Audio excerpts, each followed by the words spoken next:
You don't work for the president of the United States.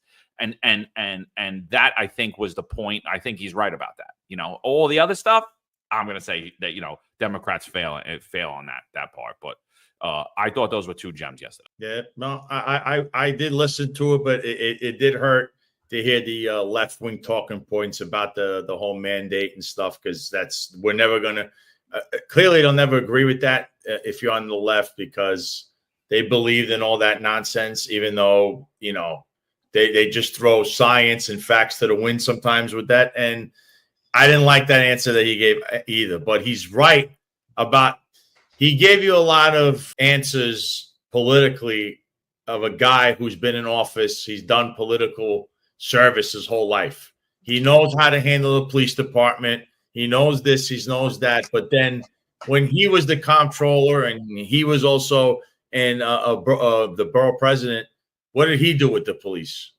Because remember, you did mention he was a defund the police guy, and then he's like, well, we don't want to talk about no, we do need to talk about, because if you keep doing this, flopping in the wind, I don't want that kind of guy either. Because guess what?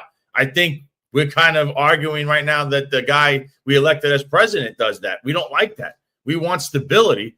Bring stability to the mayoralship in New York City.